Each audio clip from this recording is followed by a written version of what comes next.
Ayan, good evening po sa ating lahat, and before tayo mag-start, inayos ko pong kantahin po natin ang Pag-isahin Mo.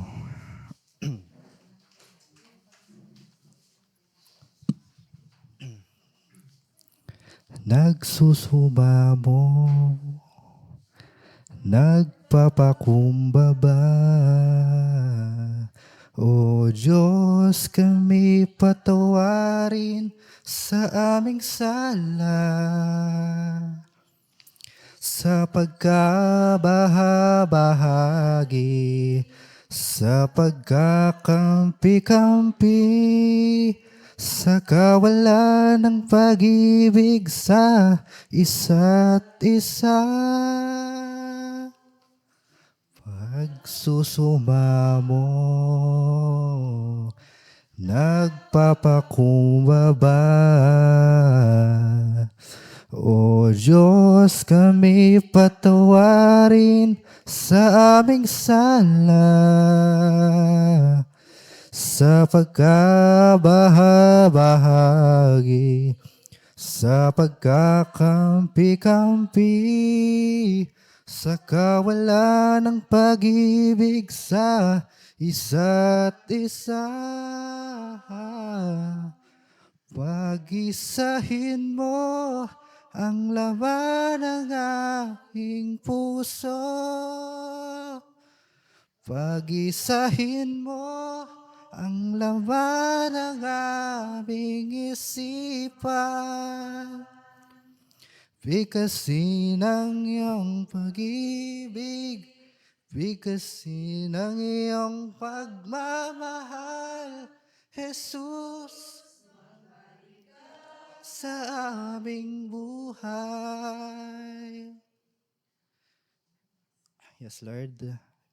Truly, Lord, na with maghari ka po, Lord God, sa buhay ng bawat isa sa amin, O Lord God.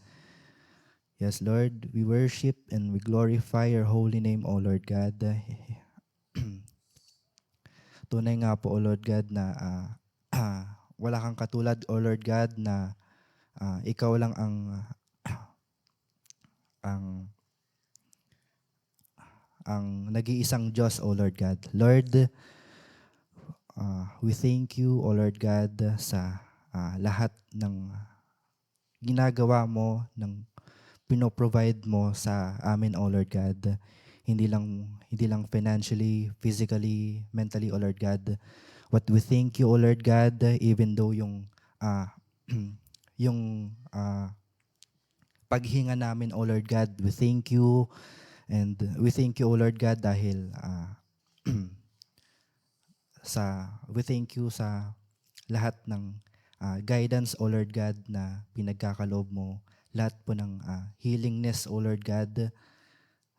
Lahat po ng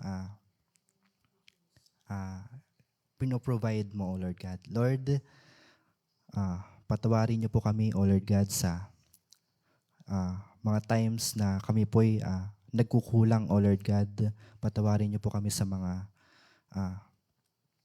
amin pong mga kasalanang naiisip, O Lord God, na sasabi or nagagawa, O Lord God. Lord, forgive us, Lord, sa mga sins, O Lord God, na hindi kalugod-lugod, O Lord God, sa inyong banal na harapan, O Lord God. Lord, guide us, O Lord God, na malabanan, O Lord God, yung bawat temptations, bawat trials na dumadaan sa buhay ng bawat isa sa amin, O Lord God. Guide us, O Lord God, na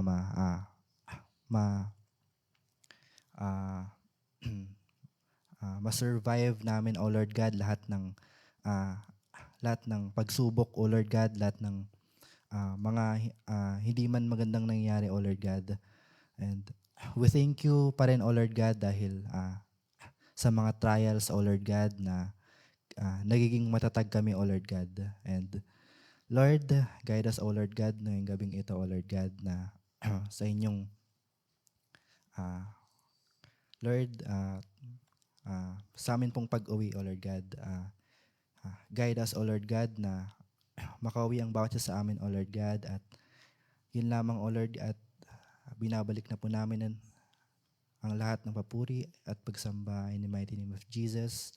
Amen.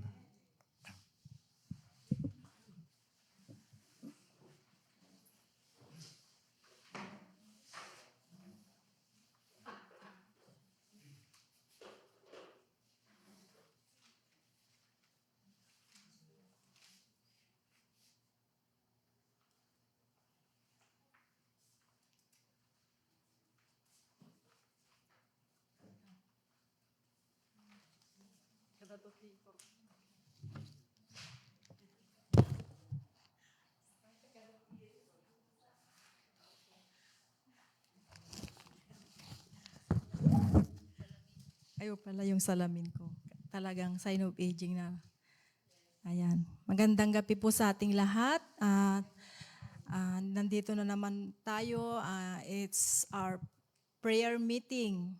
Na-adjust po ng Thursday dahil nga po yun ang request ng ating pastor. Dahil may lakad po sila last Wednesday. At ngayon po, dapat po si Pastor Ryan J. mayroon din po siyang lakad, kaya po ako yung gagamitin po ng Panginoon ngayon. At hinihiling ko po na mandali po tayo na humingi ng tulong sa ating Panginoon. Panginoong Yesus, sa oras na ito, Lord, sa ngalan mo po kami po ay nagtitiwala. Alam ko po na ikaw po ang siyang patuloy na gumabay sa amin, lalong-lalo na po sa akin, Panginoon. Nagpapakumbaba po ako. Inaangkin ko po na ako'y pahina, pero po Panginoon, ikaw po ang siyang patuloy, Lord God, na magbigay po ng karunungan at katalinuhan, Panginoon, upang sa ganun, Lord, may ibahagi ko po ang salita mo, Panginoon, sa oras na ito. At lahat po na aming gagawin, Panginoon, ang yung banal na Espiritu ang siyang patuloy, Lord God, na mag-guide po sa amin sa gawain na ito. Ito po ang aming samot dalangin sa pangalan mo, aming Panginoong Yesus. Amen and amen. Ang text po natin ay dun po sa Psalms 56. Siguro narinig nyo na po ito, madalas po na i-example po itong Psalms 56 sa ating mga pastors o kaya sa mga ibang nagbibigay po ng mensahe. Dito po kasi ito yung, sa Psalms 56 po, dito po natin mababasa yung kung paano po nahuli si David ng mga Palestine sa Gat. Yung Gat po na lugar, iyan po yung isa sa mga city o lungsod ng Palestine. Natatagpuan po sa northeast ng Palestine at malapit po sa border ng Judah, ang Gat. Ang ibig sabihin pala ng Gat is yung sa Hebrew word ay wine press. Biga, yung wine press, yun ang ano niya. Kaya po, ito po yung nung alam po naman natin na mula po ng tinutugis na ni Haring Saul si David, wala na po siyang ibang direksyon, wala na siyang matakbuhan. Madalas po doon na po yung, 2 beses na po siya kasi napumunta, naging refuge niya yung Gat na yan na lugar. At doon po, na malalaman po natin, ang Gat ay yung hometown ni, yung si Giant, si Goliath na napatay ni Haring David. Yun po, doon po yun, kilala po yung hometown na yan na Gat. Kaya po sa na gabing ito, dito po yung sa panalangin ng pagtitiwala ng Diyos. Dito po makikita po natin kung paano po nagtiwala ang si Haring David po dito. Makikita po natin na ang kanyang panalangin. Buksan po natin dito sa may Psalms 56 verse 1. Ano po ba yung nilalaman po ng kanyang panalangin? Ano po ba yung mga nakikita natin dito na kung bakit po siya, ito sinabi po niya yung panalangin ng pagtitiwala sa Diyos. Alam po natin na marami po siyang naging kaaway, di ba? tinutugis siya hanggang sa hindi na siya parang pigang-piga na siya sa dami ng problema niya sa kamay sa mga kaaway. At dito po sa verse 1, sabi niya dito, ano yung makikita po dito yung the word awa, di ba? Have mercy. Have mercy. Sabi niya sa verse 1, maawa ka, Panginoon, ako'y iyong kahabagan. At talagang nakikita po natin kung i-figure out po natin yung kung paano siya nanalangin, paano siya lumapit sa Panginoon. Di ba parang pag-iisipin po natin yung maawa ka, di ba talagang hirap na siya, parang wala na siyang pag-asa. Pero nandito po yung kagandahan kay David naisip niya or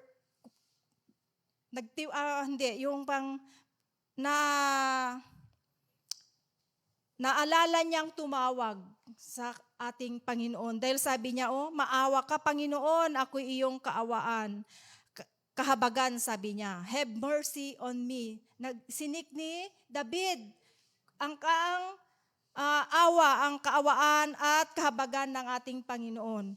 Ganon ang sa mga kaaway. Ano ba itong mga kaaway na yan sa ano din natin, sa buhay din natin ngayon? Siya mga kaaway, mga tumutugis sa kanya hanggang sa talagang pigang-piga. Kaya ang sabi niya, maawa ka, Panginoon, kahabagan mo po ako. Sabi niya, di ba? Ako'y iyong kahabagan.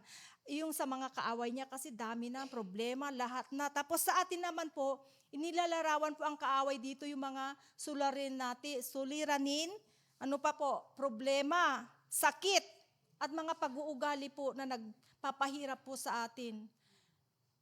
Kaya yung po isa po yung makikita po natin na dapat po ma-adapt po natin yung matuto po tayong humingi ng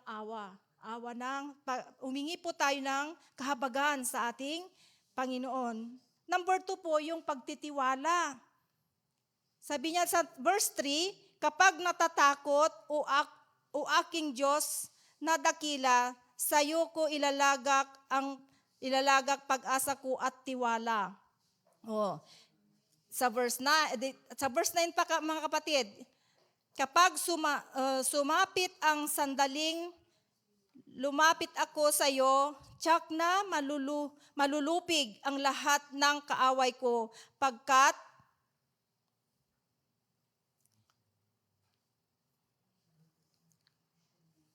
verse 9 yun mga kapatid. Kung sumapit ang sandaling ako sa iyo ay humibik, sabi niya, ang lahat ng kaaway ko ay tiyak na malulupig, pagkat aking nalalamang Diyos ang nasa aking panig. Pinagkatiwala niya. Yung pagtitiwala, kaya nga ito yung dalangin, yung pagtitiwala niya sa ating Diyos. Sabi niya, malulupig, pag ipinagkatiwala niya, yung kanyang sarili na, lahat na nang nandyan sa kanya, mga suliranin na yan, malulupig.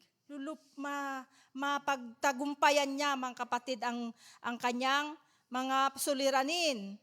At dito pa makikita din po natin dito, mula sa pagkaawa, humingi siya ng habag, pagtitiwala, at pagpupuri.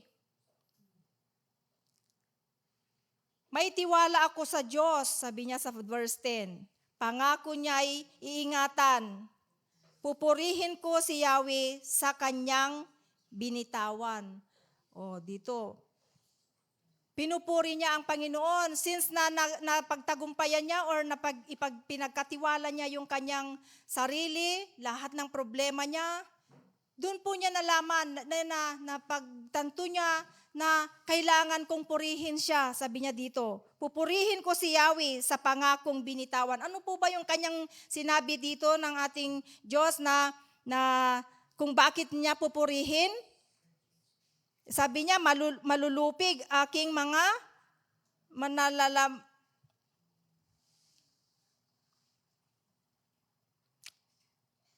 Ito yung, kaya ako siya pupurihin, di ba? Kasi tiwala ako sa Diyos, sa mga pangako niya. Siya yung iingatan daw siya, kaya niya pupurihin. Nagtitiwala siya sa kanyang mga binitawang pangako. Kasi nga, iniingatan tayo ng ating Panginoon pag tayo ay nagtitiwala sa Kanya. Yun po yung pangako niya, iniingatan po tayo. At sa verse 13 naman po, ako'y iniligtas sa bingit ng kamatayan. Niligtas mo rin ako sa ganap na kasarian, upang ako ay lumakad sa presensya mo, O Diyos, sa landas nitong liwanag na ikaw ang nagdudulot. Ito po yung pasasalamat ni David. Nung napagtagumpayan niya po yung mga suliranin, 'di ba? Sabi niya yung nagpuri siya, pasasalamat. At sa ating buhay din po mga kapatid, sa sitwasyon po ni Haring David, 'di ba? Humingi siya ng awa, ng habag. At ito ipinagkatiwala. Ganon din po sana tayo. Huwag po tayong yung bang hirap na tayo. Kanino ba tayo lalapit, mga kapatid? Kanino tayo mas higit na lalapit? Sa mga kapatiran ba natin? Sa kapwa mo tao ba? O mas higit pa sa ating Diyos? Si Haring David po, sa kanya siya humingi ng awa. Pag pinagbulay-bulayan ko po itong verse na ito, yung Psalms 56 na to, naiyak ako kasi parang nagre-reflect sa akin yung nagmamakaawa din ako noon. May mga problema ako, wala na akong ibang mapuntahan. Ito yung nakita ko, yung awa yung gusto ni David na mangyari sa kanya. Parang nabalik din sa akin kasi nung time na yun na gusto ko rin na may mangyari sa yung nagmamakaawa ko sa Panginoon. Yung hirap na ako. Parang ito yung naramdaman ko rin, naramdaman ni David at naramdaman ko rin yung kung gaano ka magpakumbaba sa Panginoon. Kasi talagang kung nagpapakumbaba ka sa Kanya, tutulungan ka niya. At pinagkakatiwala mo lahat ng problema mo. At sana, pag nagpagtagumpayan mo, wag lang sana nagsiselebrate ka kung saan-saan. Sanang unahin mo, papurihan mo ang Panginoon. Magpasalamat ka. Wag po yung tapos mo ng parang tapos mo na siyang tapos mo na yung kailangan o wala ka ng kailangan at dahil napagtagumpayan mo or nabigay na sa'yo. Wag po sana yung unahin mo sana is yung purihin at pasalamatan mo ang Panginoon. Lahat po tayo, alam ko, marami po tayong pinagdadaanan. Or ikaw kapatid na nagdadanas ngayon ng karamdaman, problema, suliranin. Magmakaawa po tayo kagaya ni David. Ang Panginoon ay tapat sa kanyang mga pangako. Basta pagkatiwala lang po natin ang ating buhay. At sa mga kapatid naman po na may mga nasagot na po yung kanyang mga panalangin or healing sa ating Panginoon. Ngayong oras na ito, sabi po dito, purihin mo at pasalamatan mo ang Panginoon. Dahil kung wala po siya na nagbigay yan ng katagumpayan sa iyong buhay, wala po yan. Kaya po, utang po natin na narapat lamang po na kung ano man po yung nakamtan natin, narapat lamang po na purihin po natin, pasalamatan siya araw-araw. Wag po sana tayong magsawa na dumulog sa ating Panginoon. Maliit man o malaki yan, dapat po na pasalamatan, purihin mo ang ating Panginoon. Kasi po, hindi man po ang lahat po ng ang nasa atin, ang susi po ay pagkatiwala po natin ang lahat-lahat sa ating Diyos. Dahil kung wala po siya, wala po tayong magagawa. Kaya po,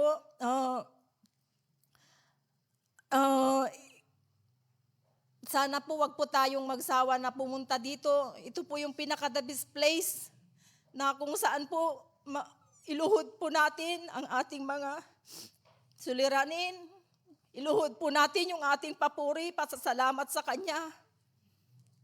Ipaglandakan natin na siyang Diyos na buhay na tumutulong sa atin. Andyan siya lagi, hindi siya nagpapabaya. Gumagawa po siya ng imala. Gumagawa po siya ng hindi natin nalalaman na yun na pala yung kasagutan kasi nga hindi na tayo nagpo-focus sa Kanya. Parang kulang, bakit wala pa? Yun pala nasagot na niya dahil nagkulang na tayo. Hindi na tayo nakafocus sa Kanya. Kasi nga po, minsan may mga pagkakataon na kulang tayo talaga sa panalangin. Ang panalangin po, ito po yung tubig ng ating spiritual life. Kasi po, kung kulang po tayo, natutuyo po yung pakikipag-ugnayan natin sa Diyos. Kagaya po ng isang relasyon, kung hindi po kayo nag-uusap, ano pong mangyayari? Hindi po kayo nagkakaintindihan. Hindi po tayo, malayo po tayo sa Diyos. Kaya po, ang una po sana natin gagawin, ipagkatiwala po natin ang lahat-lahat. Yan po ang susi para po tayo ay lumago sa ating pananampalataya. Kaya yan po ang mensahe po ng ating Panginoon, ang salita ng Diyos. Tayo po ay magmakaawa sa ating Panginoon, ipagkatiwala po natin ang lahat-lahat sa Kanya. At kung tayo po ay pagtagumpayan natin ang mga yan, dapat lamang po napurihin siya. Unang-una po siya napurihin natin at pasalamatan natin ang Panginoon. Dahil yan po ang gustong-gusto ng Panginoon.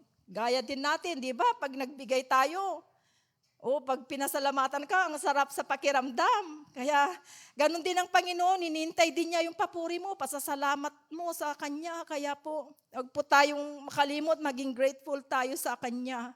Lahat po ng nangyayari po sa atin na kahilingan po natin. Alam ng Panginoon, kulang lang po yung bigkas natin, nandyan na yan. Alam niya na lahat-lahat, bawat bilang po ng buhok natin, alam po niya. Ang hinihintay lamang po niya ay tamang paghingi, yung totoo sa ating puso. Yung hinihintay talaga ng Panginoon na, ay salamat anak, nabigkas mo rin. Kasi alam na niya yung kailangan natin eh. Kasi siya yung nagbibigay. Ang kailangan lang natin yung talagang makita niya yung pagpapakumbaba mo. Nanghingi ka talaga ng awa, nagmamakaawa. Habagan mo ako, Panginoon. Di ba, madalas po tayo nagkakasala. Talagang nagkakasala tayo, kaya humihingi din tayo ng awa na patawarin tayo. Para po lahat po ng mga kailangan natin, wala pong mga kahilingan natin, wala pong hindrance pag tayo ay nagpakumbaba sa Kanya. Marami pong salamat at magandang gabi po. At bago po tayo pumunta sa ating mga place kung saan po tayo malayang humingi ng awa at pagpupuri sa ating Panginoon. Gusto ko lamang pong awitin yung koro ng isusuko ang lahat bago po tayo pumunta. Yung sa koro lang po. Kaya't maglilingkod, isusuko ang lahat. Sa Kanya na nangako at umibig ng tapat, susunod anumang maging kalagayan, mamumuhay sa Kanyang kalooban. Hallelujah! Hallelujah! Let us pray, mga kapatid.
Magandang gabi po.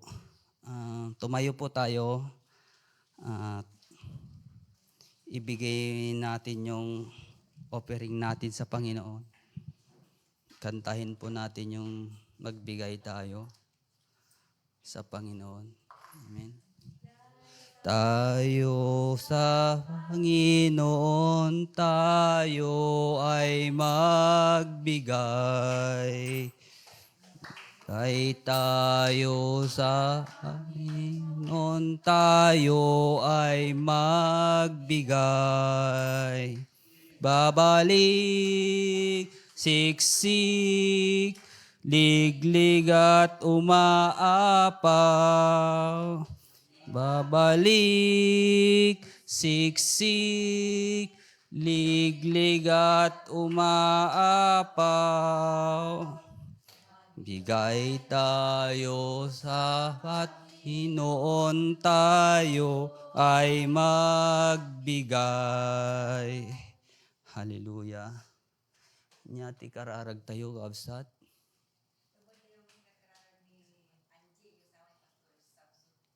Anji.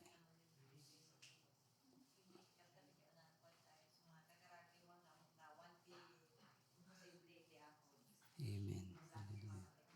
Sister Angie.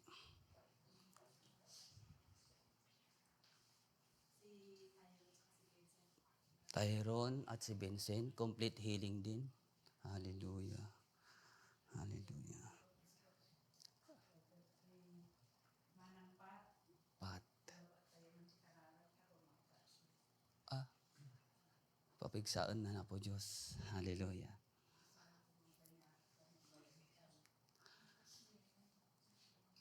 Sige nga Rod, ikararag tayo. Hallelujah. Hallelujah.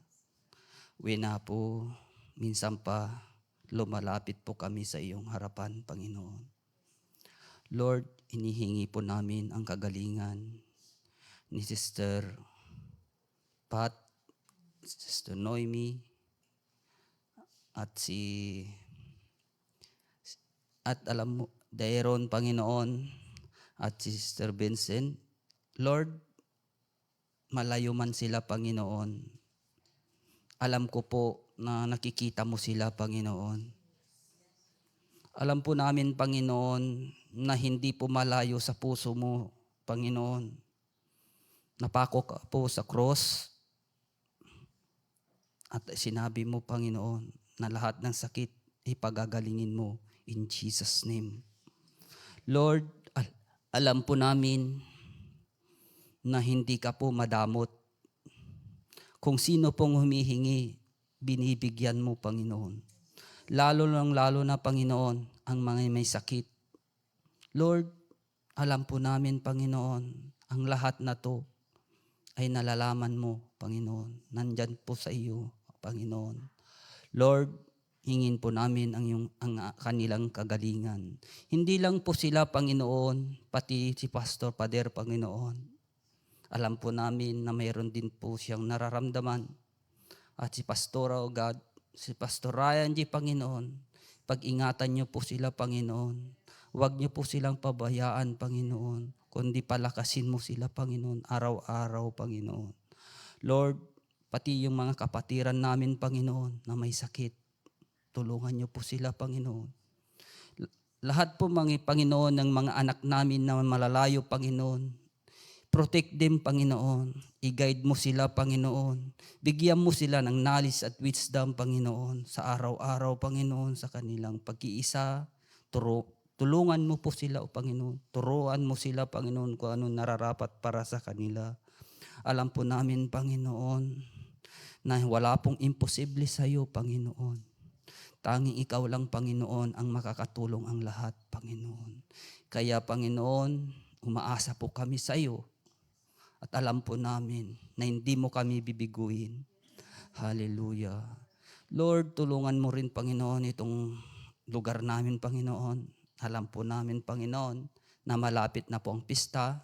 Pero ikaw po ang dapat mamahala ang lahat, Panginoon. Lord, tulungan mo rin po, Panginoon, itong mga kapatid ko na nandito, Panginoon. Alam ko po, Panginoon, na narinig mo na, Panginoon, ang kanilang panalangin. nasabi na lahat sa iyo, Panginoon.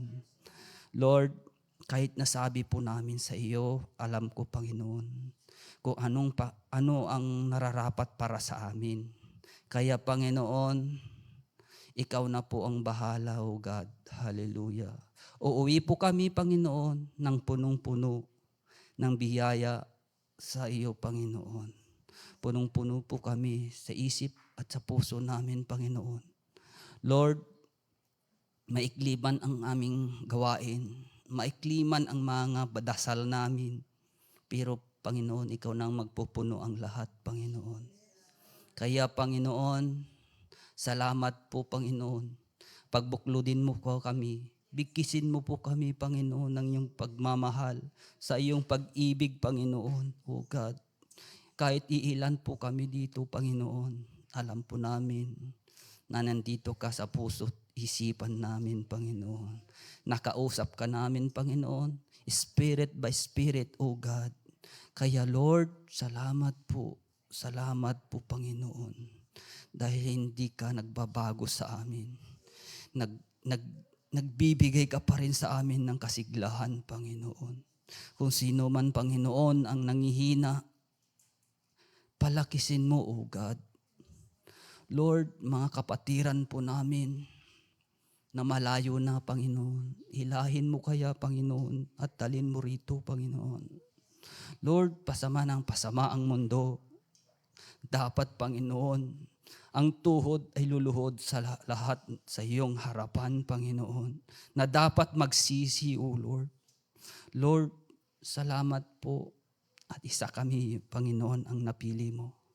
Kaya, Panginoon, pinupuri at sinasamba ka namin itong gabi na to, Panginoon. Kaya, Lord, salamat po. By the name of Jesus, Amen and Amen.